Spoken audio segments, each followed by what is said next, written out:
Subscribe કરો સ્વામિનારાયણ ચરિત્ર YouTube ચેનલને અને બેલ આઇકનને દબાવો લેટેસ્ટ વિડીયોની નોટિફિકેશન સૌથી પહેલા મેળવવા માટે। જય સ્વામિનારાયણ બધાને, જય શ્રી કૃષ્ણ।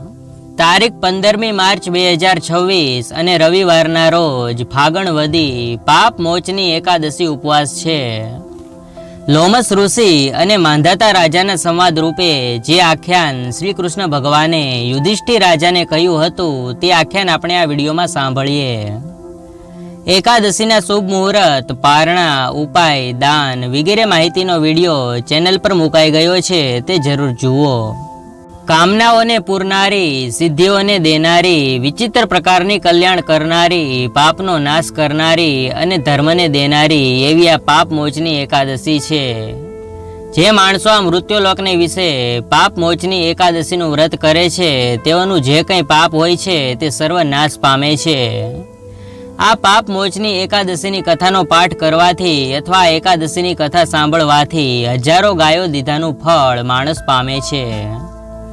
વળી બ્રાહ્મણનો હણનારો, સોનાનો ચોરનારો, મદિરાનો પીનારો અને ગુરુની સ્ત્રી સાથે ગમન કરનારો પણ આ એકાદશીનું વ્રત કરવાને લીધે એ સર્વ પાપોથી મુક્ત થાય છે।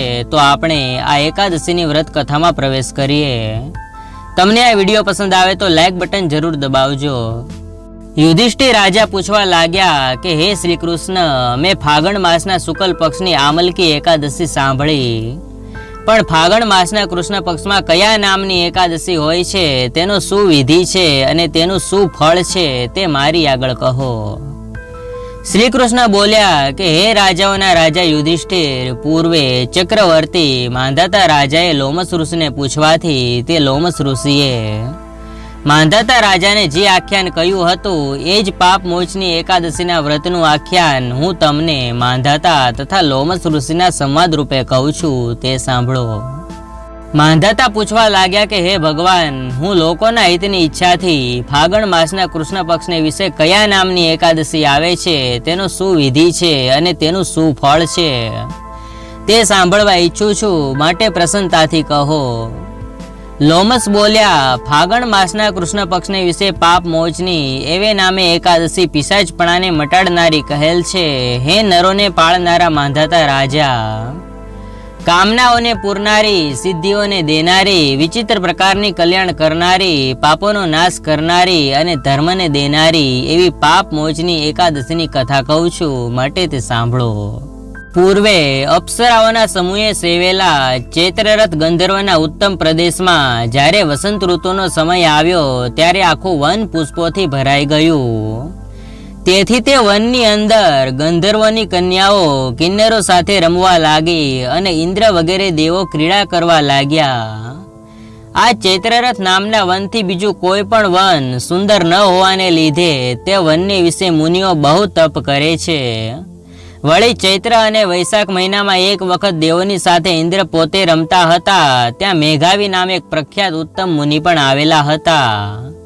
તેના મનનો ભાવ જાણવા માટે મંજુ ગોસા નામે પ્રખ્યાત અપ્સરા તે ઉત્તમ મુનિને મોહ પમાડવાનો આરંભ કરવા લાગી। તે અપ્સરા તે મુનિની બીકને લીધે તે મુનિના આશ્રમથી એક ગાંવ જેટલે દૂર ઊભી ઊભી સારી રીતે વાંસળી વગાડીને મધુર ગાન કરવા લાગી। તે મંજુ ગોસા અપ્સરાને દૂર ઊભી ઊભી ગાયન કરતી તથા પુષ્પ અને ચંદન યુક્ત જોઈને વિજયને ઈચ્છનારા અને શિવ ભગવાનના વેરને સંભાળતા એવા કામદેવ તે મંજુ ગોસા અપ્સરાના શરીરનો સંગ કરી તે અપ્સરાની ભ્રમરોને ધનુષના બે ખૂણા રૂપ કરી તેના કટાક્ષને દોરડી રૂપ કરી તેના નેત્રોને પીછાવાળા બે બાણ રૂપ કરી તથા તેના સ્તનને વસ્ત્રની કોટડી રૂપ તંબુ રૂપ કરી શિવના ભક્ત એવા તે મેઘાવી નામના મુનીશ્વરને જીતવા માટે ગયો।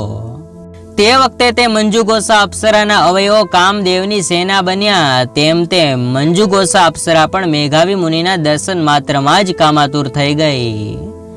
જુવાનીને પ્રાપ્ત થયેલા તથા ધોળી જનુઈથી યુક્ત એવા મેઘાવી ઋષિ લાકડી ધારણ કરનારા જાણે બીજો કામદેવ હોય તેવા અતિ શોભતા આ મેઘાવી ચ્યવન મુનિના સુંદર આશ્રમમાં વસતા હતા। એ રીતે સારા રૂપવાળા તે શ્રેષ્ઠ મુનિને જોવાથી કામાતુર થયેલી તે મંજુ ગોસા અપ્સરા દૂર ઊભી રહીને ઝીણા સ્વરથી ગાવા લાગી. વળી અવાજ કરતા કડાઓ, ઝમકાર કરતા ઝાંઝરો, ધમધમાટ કરતી કટી મેખલા પહેરેલી તે મંજુ ગોસાને ભાવરહિત ગાતી જોઈને મંજુ ગોસાના અવયવ રૂપી સૈન્યવાળા કામદેવે તે શ્રેષ્ઠ મેઘાવી મુનિને જોરથી મોહિત કર્યા. એ રીતે મુનિને મોહિત થયેલા જોઈ તે મંજુ ગોસા અપ્સરા વાંસળીને નીચે રાખી હાવભાવ અને કટાક્ષોથી મોહ પમાડવા લાગી અને વાયુના વેગથી કંપતી અને આકુળ વ્યાકુળ બનેલી વેલી જેમ વૃક્ષને વીંટાઈ જાય છે તેમ મંજુ ગોસા અપ્સરા તે મુનિની જેવી વીંટાણી કે તરત મુનિઓમાં ઉત્તમ એવા જે મેઘાવી મુનિ તે મંજુ ગોસા અપ્સરા સાથે રમવા લાગ્યા. પછી તે જ ઉત્તમ વનમાં તેના ઉત્તમ દેહને દેખી શિવરૂપ તત્વને ભૂલેલા તે મુનિને મંજુ ગોસા અપ્સરા સાથે ક્રીડા કરતા કરતા દિવસ તથા રાત્રિનું ભાન રહ્યું નહીં. એથી એ મુનિનો ધર્માદિ આચારને લોપાવનારો ઘણો કાળ વહી ગયો. તેથી દેવલોકમાં જવા માટે તૈયારી કરતી એવી તે મંજુ ગોસા અપ્સરા જવાને માટે તૈયાર થઈ ત્યારે પોતાની સાથે રમણ કરતા એવા તે શ્રેષ્ઠ મેઘાવી મુનિને કહેવા લાગી કે હે બ્રાહ્મણ, હવે મને મારા પોતાના સ્થાનકે અર્થાત ઇન્દ્રલોકમાં જવાની આજ્ઞા આપો. મેઘાવી બોલ્યા કે હે સુંદર મુખવાળી, તમે આજે જ પ્રદોષની અગાઉ અર્થાત સંધ્યાકાળે તો આવેલા છો, માટે સવારની સંધ્યા થાય અર્થાત સવાર પડે ત્યાં સુધી મારી પાસે રહો. આવું મુનિનું વાક્ય સાંભળીને તે મંજુ ગોસા અપ્સરા ભયભીત થઈ ગઈ. હે રાજાઓમાં શ્રેષ્ઠ યુધિષ્ઠિર રાજા, એ રીતે મુનિના વચન સાંભળીને મુનિના સાપના ભયથી બીવાને લીધે તે મંજુ ગોસા અપ્સરાએ તે મેઘાવી મુનિને પાછા ઘણા વર્ષો સુધી પોતાની સંગે રમાડ્યા. આ રીતે તે મેઘાવી મુનિની સાથે ક્રીડા કરતા કરતા 57 વર્ષ 9 મહિના અને 3 દિવસ વીતી ગયા.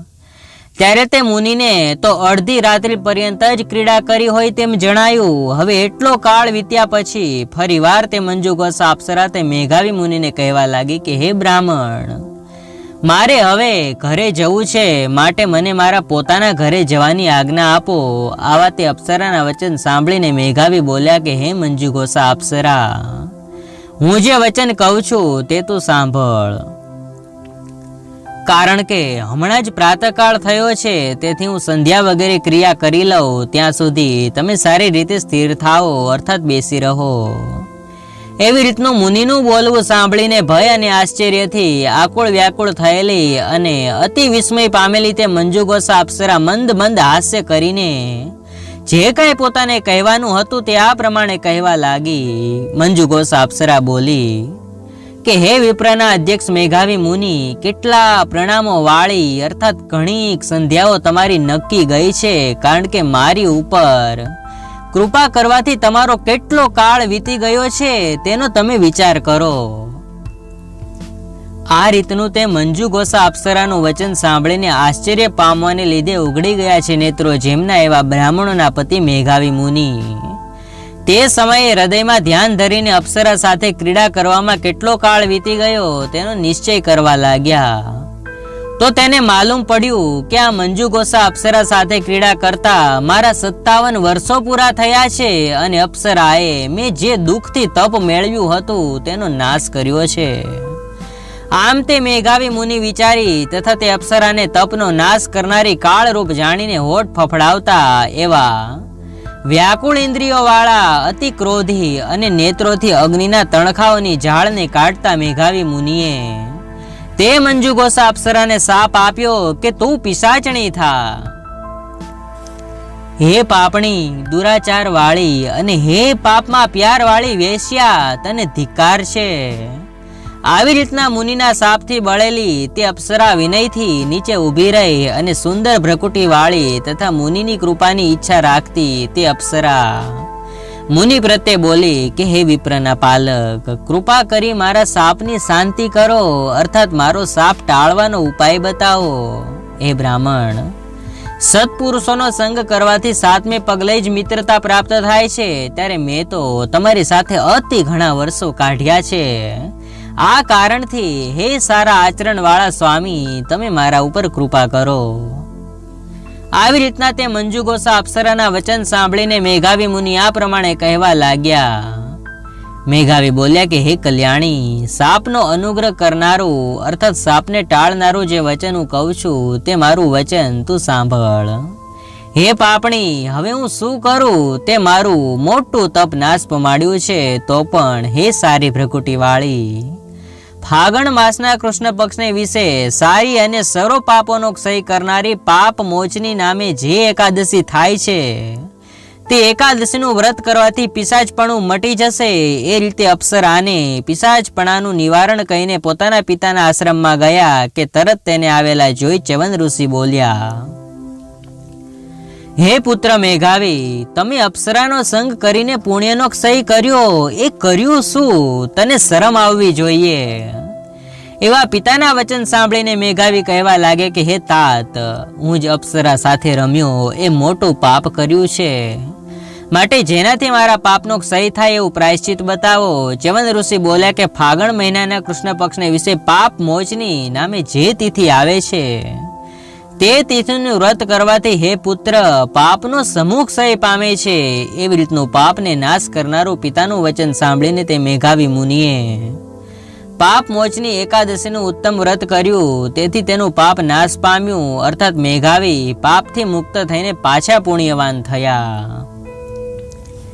એ પ્રમાણે તે મંજુ ગોસા અપ્સરા પણ તે પાપ મોચની એકાદશીનું ઉત્તમ વ્રત કરવાને લીધે પિશાચપણાથી મુક્ત થઈ અને પાપ મોચની એકાદશીના વ્રતના પ્રભાવથી દેવતા રૂપને ધારણ કરનારી ઉત્તમ અપ્સરા બનીને સ્વર્ગમાં ગઈ. લોમસ ઋષિ બોલ્યા કે હે માંધાતા રાજા, આવી રીતે બનેલા બનાવના પ્રભાવ વાળું પાપ મોચની એકાદશીનું વ્રત છે અને જે માણસો આ મૃત્યુલોકને વિશે પાપ મોચની એકાદશીનું વ્રત કરે છે તેનું જે કંઈ પાપ હોય છે તે સર્વ ક્ષીણપણાને પામે છે અર્થાત નાશ પામે છે. આ પાપ મોચની એકાદશીની કથાનો પાઠ કરવાથી અથવા એકાદશીની કથા સાંભળવાથી હજારો ગાયો દીધાનું ફળ માણસ પામે છે. વળી બ્રાહ્મણનો હણનારો, સોનાનો ચોરનારો, મદિરાનો પીનારો અને ગુરુની સ્ત્રી સાથે ગમન કરનારો પણ આ એકાદશીનું વ્રત કરવાને લીધે એ સર્વ પાપોથી મુક્ત થાય છે અને એકાદશીનું ઉત્તમ વ્રત કરવાથી અવશ્ય બહુ પુણ્ય પ્રાપ્ત થાય છે. એમાં કાંઈ પણ સંશય નથી. આ પ્રમાણે ભવિષ્યોત્તર પુરાણને વિશે ફાગણ મહિનાના કૃષ્ણ પક્ષની પાપ મોચની નામની એકાદશીનું મહાત્મય કહેલું છે. સનાતન ધર્મમાં કહેવાયું છે કે દુનિયામાં એવો કોઈ મનુષ્ય જન્મ્યો નથી જેણે જાણે અજાણે કોઈ પાપ ન કર્યું હોય. દેવી નિયમ મુજબ પાપ મોચની એકાદશીનું વ્રત કરવામાં આવે તો પાપની સજાથી બચી શકાય છે. આ વ્રતમાં ભગવાન વિષ્ણુના ચતુર્ભુજ સ્વરૂપની પૂજા કરવામાં આવે છે. આ એકાદશીની વિશેષ પૂજા વિધિ વિશેની માહિતી આપણે આગળના વિડીયોમાં સાંભળી લીધી. તે વિડીયો જરૂર જુઓ. એ સાથે જય શ્રી કૃષ્ણ. તમને આ વિડીયો પસંદ આવ્યો હોય તો વિડીયોને લાઈક શેર જરૂર કરજો. આ ચેનલ પર તમે પહેલી વખત આવ્યા હોય તો આ ચેનલને સબસ્ક્રાઇબ કરી બેલ આઇકન જરૂર દબાવજો.